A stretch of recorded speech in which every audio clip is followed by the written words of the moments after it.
चलिए सुनिए, देखिए समझिए, 12 नंबर का पहला, ध्यान से सुनिए, ऑब्जेक्टिव प्रश्न है ना? है बच्ची, तो सीधा बैठ जाओ, दीवार में टेक लगा के बैठना अच्छा लगता है। पूर्ति में अपने यदि किसी वृत्त की त्रिज्या के गुनी कर दी जाए, किसी वृत्त की त्रिज्या के गुनी कर दी जाए, माने त्रिज्या में के से गुणा कर दिया जाए, तो पुराने और नए वृत्तों के क्षेत्रफलों का अनुपात निम्नलिखित में से क्या होगा? तो पहले समझ लीजिए, अगर के गुणा कर दिया जाता है तो क्या होता है? ठीक है, पहले पुराने वृत्त का क्षेत्रफल मान लीजिए कि पाई आर स्क्वायर रहा होगा, यही नहीं रहा होगा, क्षेत्रफल का तो सूत्र है। लेकिन अब त्रिज्या को अगर हम के गुना कर देंगे तो नया त्रिज्या हमारा क्या बनेगा? पाई और के आर का स्क्वायर, नहीं ये हो जाएगा। तो ऐसा जब भी प्रश्न दिया रहे कि के गुना कर दिया जाए, दुगुना कर दिया जाए, तीन गुना कर दिया, त्रिज्या की बात कर रहे हैं, त्रिज्या में है, तो अनुपात अगर पूछे तो हमको पहले देखना होगा कि अनुपात किस तरीके से लिखा हुआ है। जैसे हमारे 12 के पहला प्रश्न में लिखा हुआ है, 12 नंबर के पहले प्रश्न में कि पुराने और नए वृत्तों के क्षेत्रफल का अनुपात निम्नलिखित में से क्या होगा? पुराने और नए वृत्तों, तो पुराने पहले बोल दिया, तो पुराना वृत्त क्या है? ये है। नया वृत्त क्या हुआ? ये हुआ क्षेत्रफल। पाई से इसका पाई खत्म हो जाएगा, हैं? आर, देखिए इसका मतलब के स्क्वायर, इसका मतलब आर स्क्वायर होता है, इसका मतलब ये होता है। ठीक है, अनुपात का मतलब ये होता है, ये होता है कि नहीं होता है? तो के स्क्वायर आर स्क्वायर हो जाएगा, पाई से पाई खत्म हो गया, आर से आर खत्म हो गया, तो एक अनुपात है के स्क्वायर। ठीक है, अब ये किसी जिस ऑप्शन में होगा वही ऑप्शन सही हो जाएगा, तो सी है। हाँ, तो सी नंबर सही है। ठीक, ये तो एक बात। अब दूसरी बात पूछ रहा है, तो यानी कि हम समझ में आ गया हमको, अगर दुगना पूछा जाता तो हम क्या लिख देते यहाँ पे?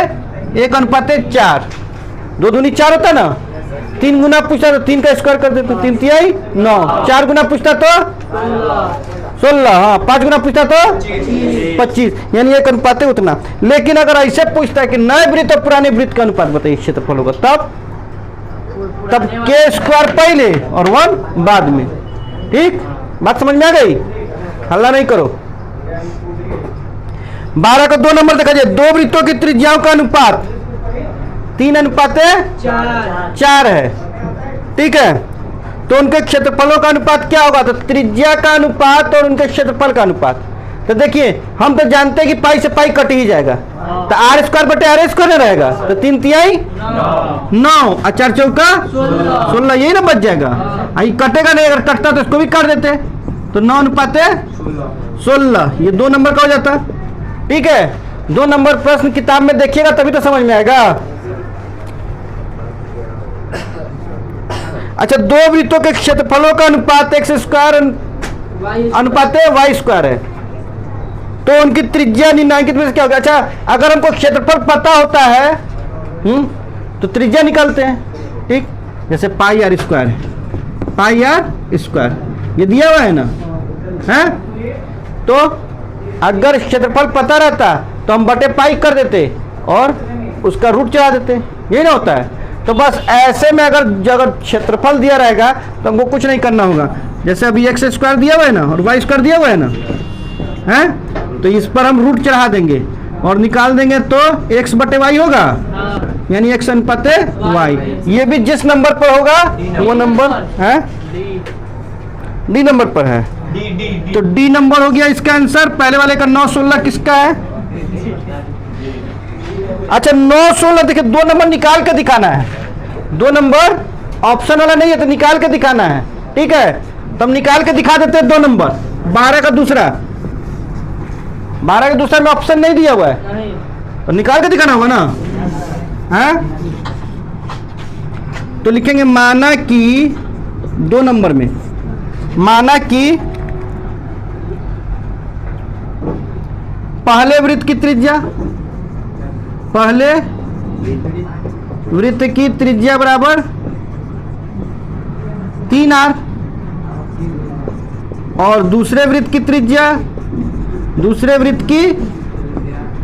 त्रिज्या बराबर 4r, क्योंकि ऐसे ना दे रहा है 3 और 4, 3 अनुपात 4 है। और बोल रहा है तो उनके क्षेत्रफलों का अनुपात क्या होगा? तो पहले वृत्त का क्षेत्रफल क्या हो जाएगा?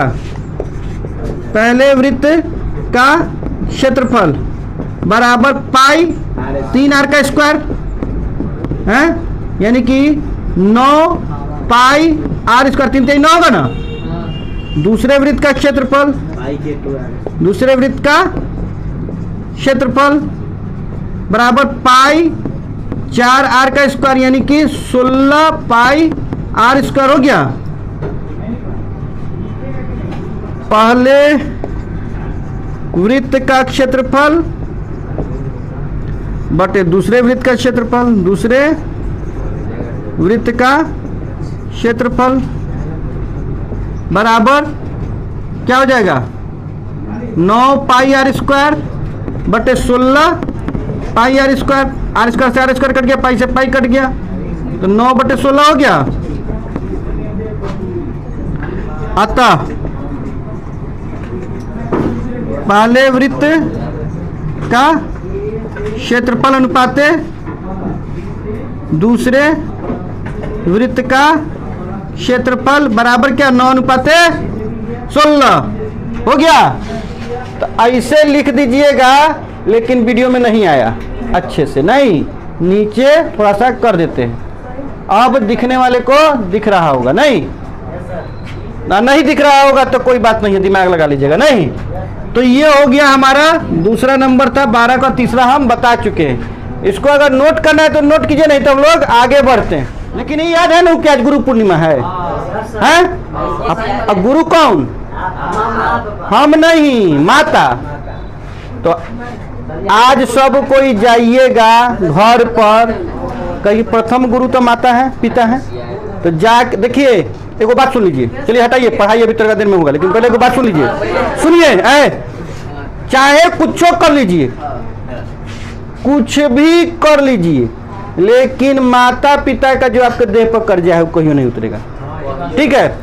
अब मान लीजिए कि कहिए कि कैसे हम 25 साल में कमाने लगेंगे, चाहे 20 साल में कमाने लगेंगे, तो 20 साल में माता पिता पोसे हैं, हम 30 साल पोस देंगे माता पिता के, हैं? तब ज्यादा ही हो गया, नहीं हुआ। अब सोचिए कैसे, एक तो माता पिता ने ही हमको मौका दिया कि हम इस दुनिया संसार देखें, हैं?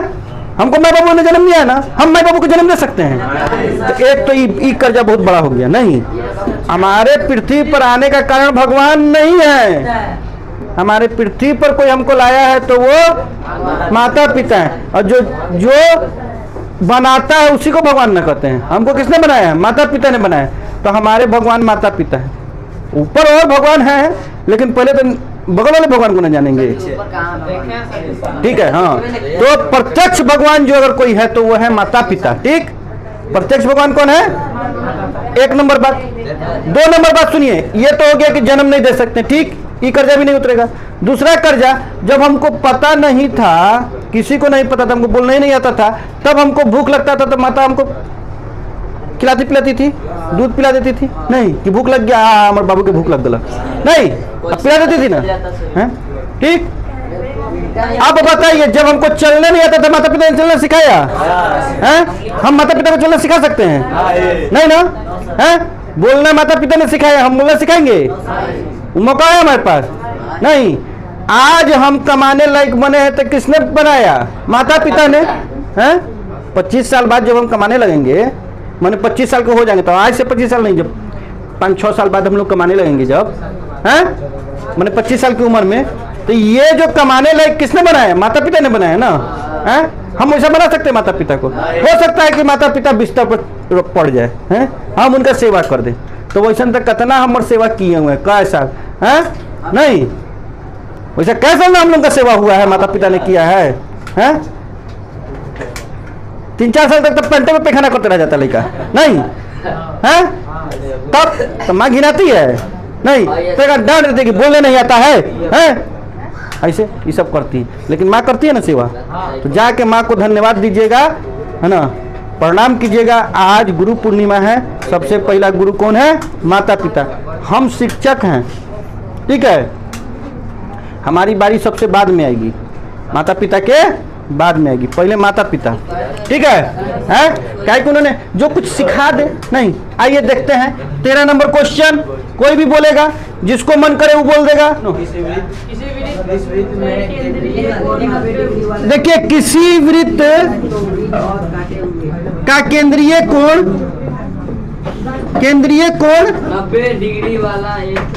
90 डिग्री वाला एक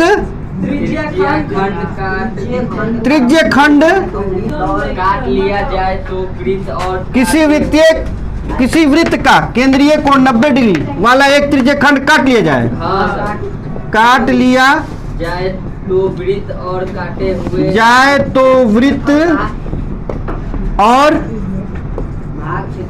काटे हुए भाग क्षेत्रफल का अनुपात क्या होगा? के क्षेत्रफलों का अनुपात क्या होगा?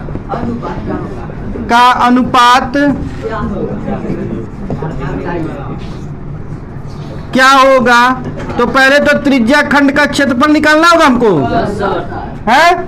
अब होगा नहीं लिखे हैं, होगा अब हुआ है ना। देखिए, किसी वृत्त का केंद्रीय कोण 90 डिग्री वाला एक त्रिज्या खंड, किसी वृत्त से ना लिखेंगे, किसी वृत्त का लिखा हुआ है, हैं? अच्छा, काट लिया जाए तो समझ में आता है जैसे कि ये वृत्त है, ठीक है, ये वृत्त है मान लीजिए, इसमें से 90 डिग्री कोण वाला, ठीक है, त्रिज्य खंड काट लिया जाता है। सुनो ध्यान से पहले, तो बोल रहा है कि ये जो त्रिज्य खंड काट लिया गया, ये त्रिज्य खंड काट लिया गया ना, तो इस तरीके से जब त्रिज्य खंड हम काट लेंगे,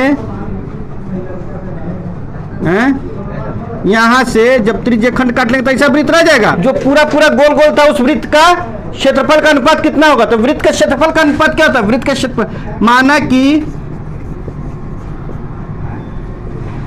वृत्त की त्रिज्या बराबर r, ठीक है, यहां से हल चालू है। वृत्त की त्रिज्या बराबर r, तो वृत्त का क्षेत्रफल बराबर क्या हो जाएगा? पाई आर स्क्वायर। ये तो हमारा खत्म हो गया। अब त्रिज्य खंड का क्षेत्रफल क्या होता है? थीटा की जरूरत पड़ता है। फिर थीटा बराबर क्या दिया हुआ है? फिर दिया है थीटा बराबर कितना डिग्री? 90 डिग्री है। तो काटे गए भाग का क्षेत्रफल बराबर त्रिज्य खंड का क्षेत्रफल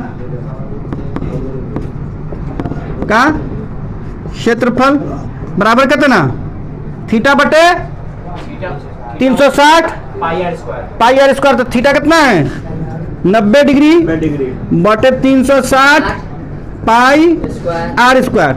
90 से ही कट गया 4 बार में, तो 1/4 हो गया, पाई आर स्क्वायर हो गया। तो दोनों का अनुपात क्या जाएगा? दोनों का, यहाँ पे वर्ग इकाई लिख दीजिए, वर्ग